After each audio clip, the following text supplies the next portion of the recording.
Good morning, my fellow patriotic Americans. You know, NBC News would like you to be commiserative, be understanding, sympathetic towards this woman.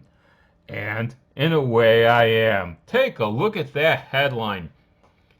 In Nevada, drivers can be arrested for unpaid tickets. Makes you think of debtor's prison, doesn't it? You've got me hooked right there. But take a look at the second sentence. Activists. Uh-oh. For me, that is now a negative term. I relate activists and activism with BLM and Antifa, thanks to headlines from the legacy media over the past year and a half. So when they say activists are fighting to change that, I know there's a problem. But it goes on in the subheadline, her $4,431 in traffic tickets ballooned to $20,000? Wow.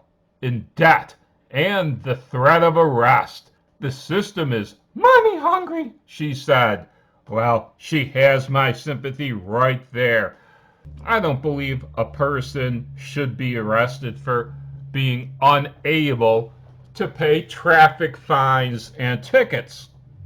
Now, I do think that you should be able to confiscate a person's car for those unpaid tickets in order to pay those fines, but that's as far as I'll go on that. Let's take a quick look at this story.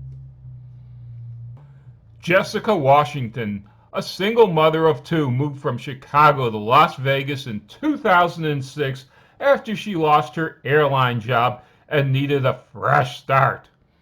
In some ways, she found it. She moved into a roomy apartment, got hired by the TSA, and bought a used BMW. This is where the story gets woke.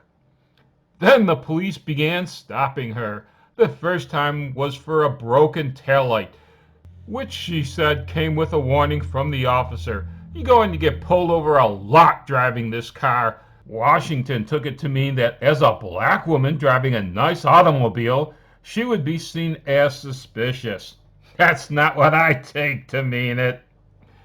She said she lost her job in Chicago, got a job with TSA. Funny thing is that after I lost a good job, I had to take a job with TSA too, and it was one hell of a downgrade in pay.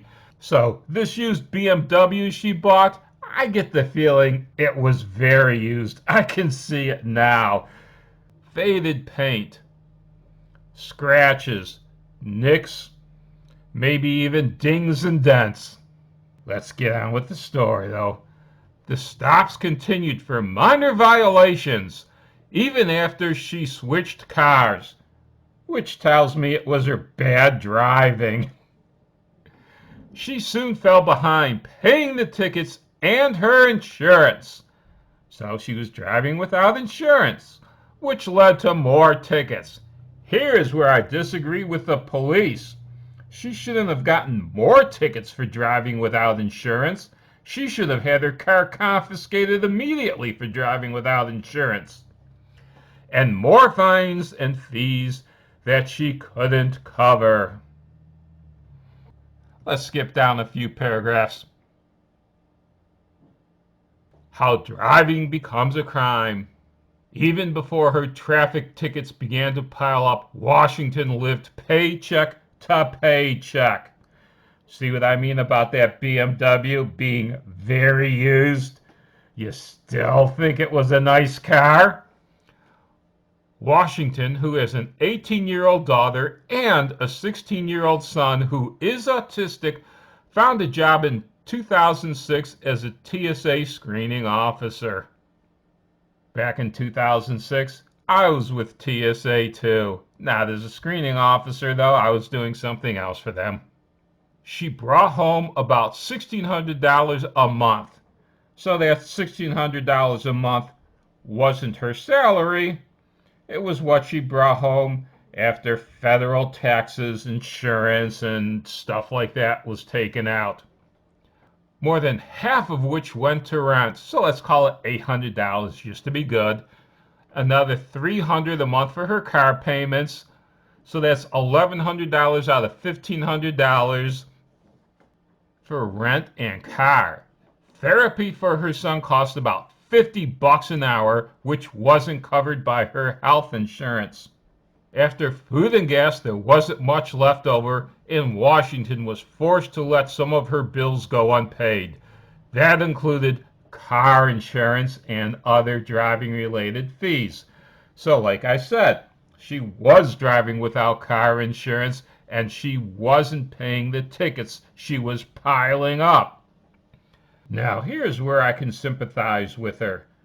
She was a single mother. She went to where she could find work. She wisely ditched Chicago and rolled on down to Nevada, where she could find a job where rent was a lot cheaper, but she had some bad habits, and this is where I can't agree with her.